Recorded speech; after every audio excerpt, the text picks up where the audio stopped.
Good afternoon, everyone. Thank you very much for joining our live demo of AI in Action. I'm Will Binder, the head of product here at Redeye, and I'm joined today by head of sales here at Redeye, and I'm joined by our head of product, Mark McGrath. As well, I can take my job. Yeah, I'm Mark, so head of products. I'm going to be taking you through a few areas of the platform today in Redeye that are really AI and machine learning driven. Thanks, Mark. A few housekeeping rules just before we kick things off. If you do have any questions, please do feel free to address those in the chat. It would be great to have your thoughts and insights towards the end, which we'll cover as much as possible. Basically, what we're going to take you through here is a brief journey into AI, essentially the digital transformation era led to explosion of data. And what we see AI as is essentially a new way of deciphering business intelligence and making marketers more efficient and quicker at doing their job. It is probably a pivotal point now in the journey of AI. But what it does really is allow you to extract valuable insights from those big data sets that you might have and do it at scale, which would normally be impossible without the use of AI data analytics tools. And business intelligence now is really an integral part of shaping the decisions which will drive your growth. And one of the key messages that we thought of when putting together this webinar is the fact that AI is there not to replace you as a marketeer, but to give you a new toolkit and a new string to your bow, as it were, in terms of making you, your peers and your business a greater success. In terms of statistics, now, some of these you'll probably fall into different categories depending on who's on the webinar and what your thoughts and feelings are. Most people we talk to in terms of AI, I tend to sit within that slightly or moderately familiar with artificial intelligence in marketing. They know it's out there, but they're not quite sure maybe how important it is or how essentially they would implement that. So hopefully one of the things you'll come away with today is you'll see the types of advancements that you can actually implement in your business and your day-to-day job, and potentially look to invest in that in the not too distant future.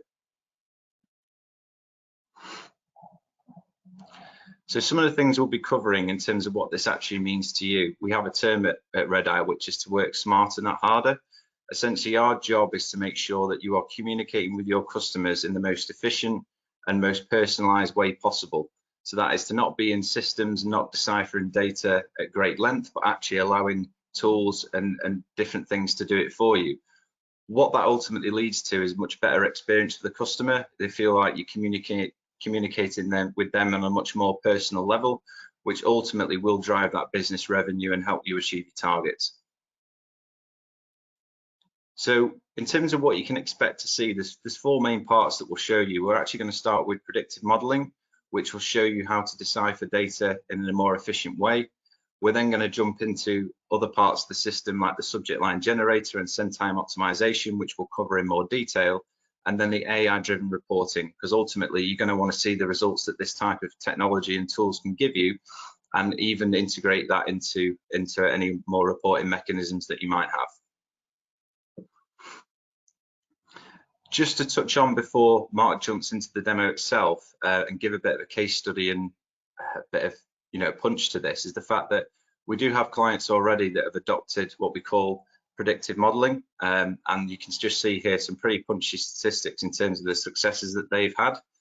Now, as the start of this journey, predictive modeling, what we did essentially was develop this in line with what marketeers were asking for, and what it allows you to do is uncover opportunities within your database that you probably we know it costs more to find new customers, and what you're always looking to do is make sure that you're reducing that churn, reduce and lower the risk of unsubscribes, and ultimately extend that customer lifetime value and encourage repeat customers. So what we're going to do is start off with the predictive modeling and then take you through the journey in terms of how a Redeye customer would ultimately use these tools. Over to you, Mark. Perfect. Cheers, Will. So Predictive has been in the Redeye platform for 6 or 7 years now, actually. It's true machine learning because we're essentially taking all the customer data we have for our clients and making predictions based on key touch points in their life cycle. So things like first purchase, first to second, which is what we're going to see today. Likelihood to become a VIP customer, which is very industry and client specific. Obviously, for say retail, it's a completely different interpretation of a VIP versus say travel or finance. In the same way as customer lifetime value is mapped over past behavior, but also predictions as to what will happen next over the coming 12 months. On the flip side, in terms of negative touch points, we're going to look at lapse and churn, so customers who are going to disengage and become less or have less ability to talk to them, and also unsubscribing worst case scenario in terms of losing that customer entirely. So in the first to second purchase model, we can see from our data set, we've got just under 1 million records. The predictive model will then train itself based on past behavior. So this is just our first purchases, people who've only made one purchase before, who we believe have a good chance of making a second. Now, when we go into our model manager, we can actually make this far more specific. We're just looking at the top 10% here. Let's say we want to make that a bit broader, increase it to say just under 20. I can just change that model on the fly and now create a segment of those customers. So when we go into here again, if I wanted to change it to say we're more interested in the top 80 to 100, I can use additional predictive modeling to actually tailor this further still. So when we go back to that unsub model before, really relevant post GDPR, where we don't want to over communicate with customers and risk unsubs or worse still complaints, particularly through ISPs, we could go in and actually look at people who have an unsub likelihood on or greater than 80%. So we've now got a fairly basic segment of people we think will make a second purchase and are unlikely to unsubscribe.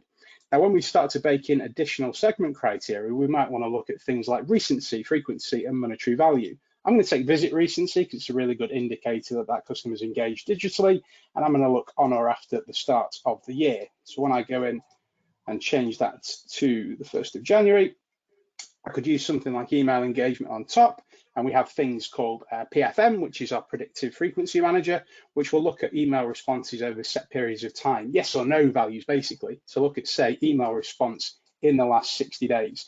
So now, even with a really basic segment of 4 rules, I've got a really laser target on who I'm actually talking to. These are people who we believe have a high probability to purchase. And I'm going to save that segment and quickly hand over to Will to talk through why we'd use it. No problem. Thanks very much, Mark. So what's been illustrated there basically is how segmentation allows you to be very quick in becoming targeted and personalized to your audience and what the best form of engagement with them most likely be. Starting off with that data point on the predictive analytics, the time it would take essentially to decipher through that information, we probably wouldn't have the time to do it.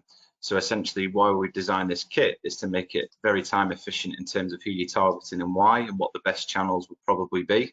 Now, while Mark jumps onto the campaign view, what we'll do is illustrate how easy it is to essentially create a campaign. And there's 2 key parts to this that I think you'll probably want to pay particular attention to, which is the send time optimization, which Mark will go into a bit of detail on, and the subject line generator. Now, statistics vary from different industries and a few different ones floating around.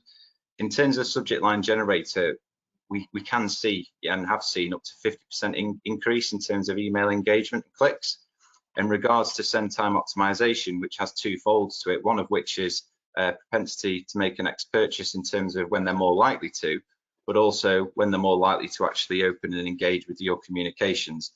And that essentially can go up to 90% increase in terms of that engagement increase. I'll just hand over to Mark now to illustrate that for you. Cheers. Well, so what we've done with our template here is target it based on the customer data that we have. So they're a customer, so obviously we'd have a personalization field, like say first name. We know they've bought at least one time from us, so we can start to use merge data here for things like last purchased product, so what they actually bought, and even the date that they bought it on, whether it goes back a few weeks or months. We're also now using site data to look at brand affinity. So in this case, because we're going to use brand affinity where Nike is the highest propensity, we're going to merge that in so that it's a specific image, hero image for the user, including information like size and price depending on the recipient. So it's highly personalized, it's completely dynamic based on the recipient, and then we can also include other things we're trying to push at any given time, such as refer a friend, or in this case, a deal of the day for Asics women's shoes. Now, because I've attached that HTML, I can jump in and actually generate a subject line, which will scan the HTML for me and give me 5 examples for what I could use. Now, you'll see here that we've got some stuff that kind of links exactly through to the HTML, that deal of the day, exactly what we wanted.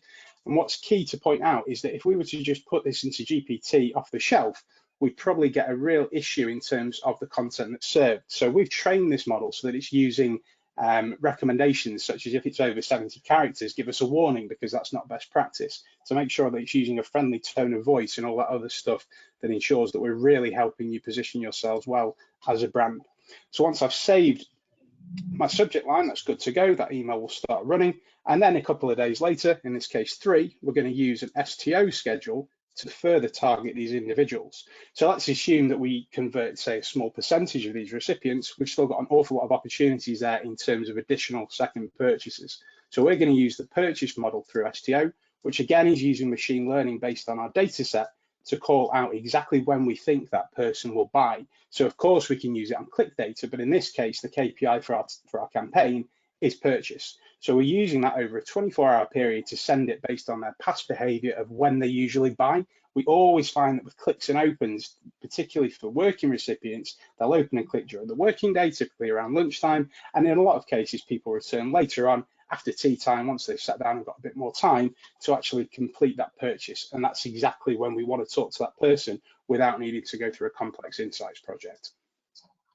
Great stuff. Thanks, Mark. And one of the things about STO that we find that a lot of people ask us from a marketing point of view is that what if we don't have the data on the individual? So just to go into that a little more detail, in terms of that likely to purchase and likely to open, it's actually based on the individual. So when is Will most likely to do those things?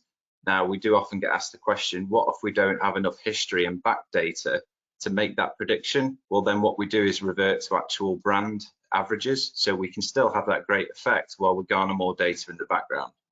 And what we'll do now is jump onto our reporting tool. It's not just reporting, there is still a lot more AI and in-depth analytics that go to this, not just to measure the successes and outcomes that you're having from these campaigns, but then also run additional analysis on what you can do better next time in order to get the most of that. And again, just coming back to it, the time saving element here and the extra detail that you can get in terms of who your target audience is and how they're behaving is really pretty invaluable. So I'll hand across to Mark now to cover that for you. Cheers. Well, you saved me as well on sweeping up how we deal with people we don't have the data for. That should have been me, so thanks for that. So yeah, as Will said, obviously we're using ThoughtSpot embedded analytics to power our insight. Now, with any good report, we're obviously going to start to ask questions of the data. So in this case, we're looking at how many dormant customers we've re-engaged and converted, how many single purchases have we now converted to multis, and we can just plot that out in something basic like a waterfall, month on month, year on year. What I'm interested in as a sort of analyst and looking into the data further is looking into segment level tracking. We've built a really targeted segment with a really specific campaign. I'd expect certain things to have changed based on our behavior. So when we look at, say, our segment level unsubscribes, it used to be on a pretty clear linear path upwards with no sign of slowing down. Well, actually, since we put this campaign live a few weeks back in January, it's dropped off a cliff. That's exactly what we were hoping to achieve with this campaign and excluding those high risk recipients. In the same way that when I compare my segment to, say, all mailable, which is what we'd normally use, or even email and site engaged, which is really targeted but not that specific, actually I'm seeing a higher conversion rate and sale number from the total number of people who've actually been included in my predictive segment. Now, when we drill further still into those recipients, we can start to paint a picture of what these people have been doing since we converted them. So those dormant customers, who are, say, the top 10? We just want to know who those customers are that have really helped us drive and improve the bottom line. So when we look at these individuals, we can see not just how many purchases they've now made, but how many new ones they've made since we went live with the campaign, and also what the new purchase value is that they've been doing. So this is really useful because actually I can drill into this and look, well, actually people who bought 2 or 3 things are only averaging, say, 100, 150 pounds, but those who did just buy one thing, probably the one thing that we were pushing on them or even a higher value ticket item, have actually spent a lot more. This is really useful for me to come back to and just use on a repeat basis from a report perspective.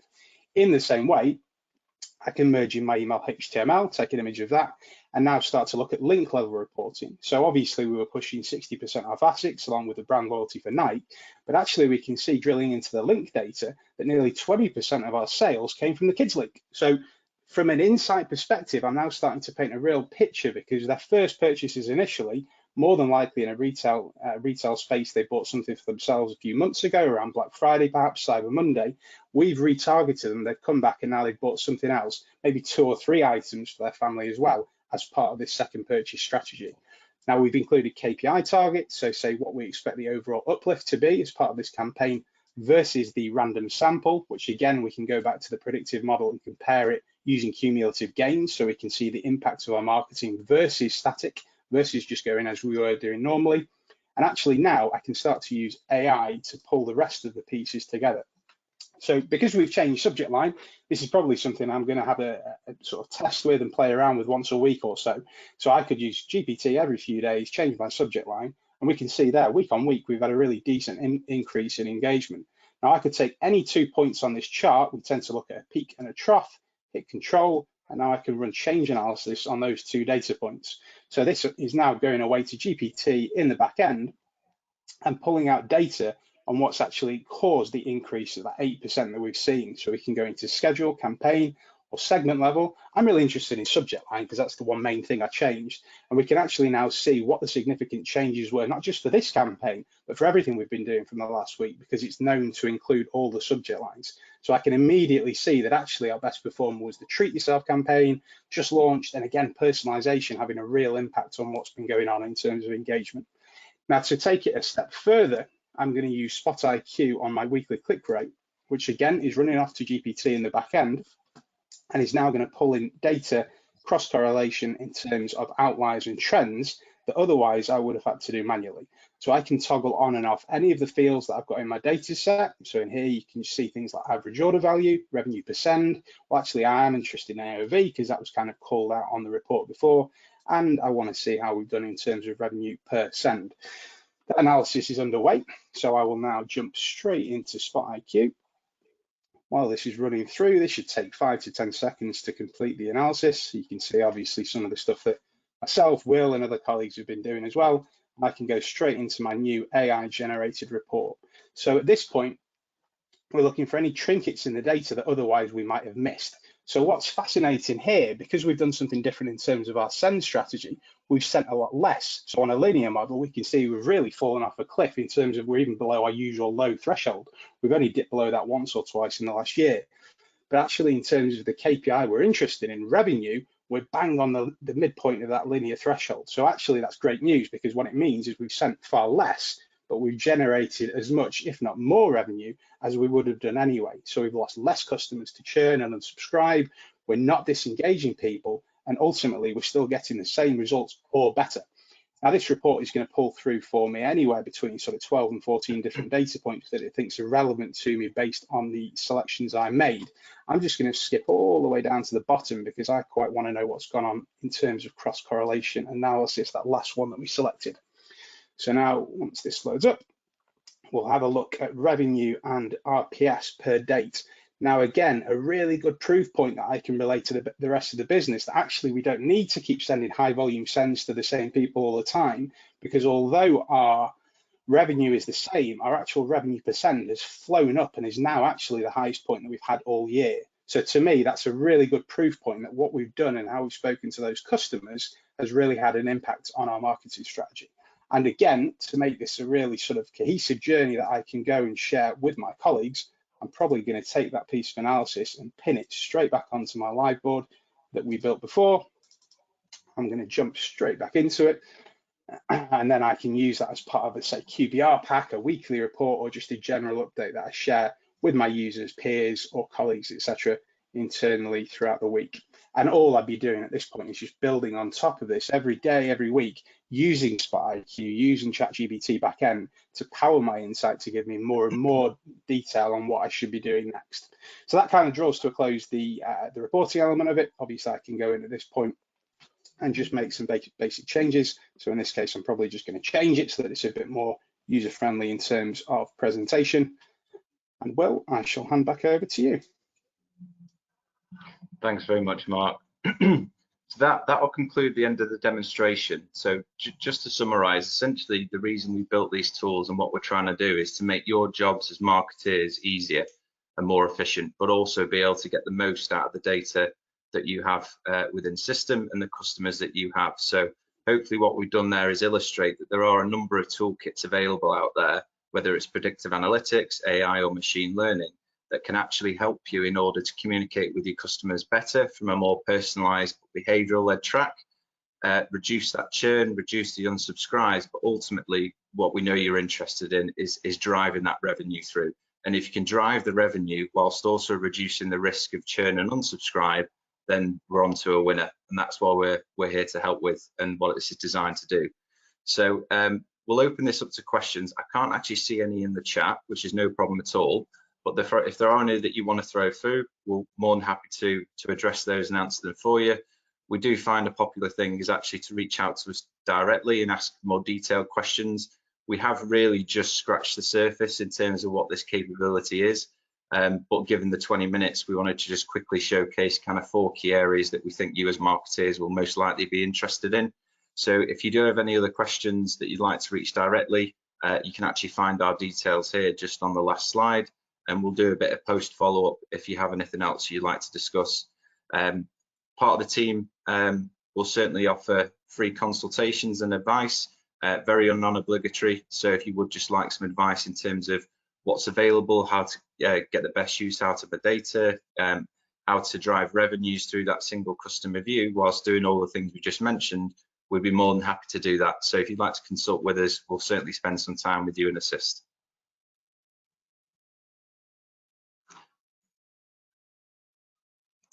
Can't see any questions coming through. Mark, can you on your side? Hopefully I'm looking at the right thing.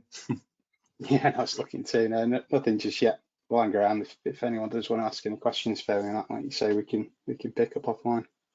Thank you. In terms of people that we work with, there might be some people on the call that maybe think, oh, this maybe isn't for us in terms of retail focus. At Redeye, we actually work with a very large length and breadth of organisations in different industries, from retail to travel to insurance to finance to NGOs, non-governmental organisations, government organisations. So if you do feel like actually, you know, this feels retail heavy or whatever it might be, it isn't. It's very much specific to you as the customer, and our ultimate goal is to make sure you're getting the most out of your marketing database and communicating better. So don't feel like that should be a stopgap in terms of why you should be talking to us.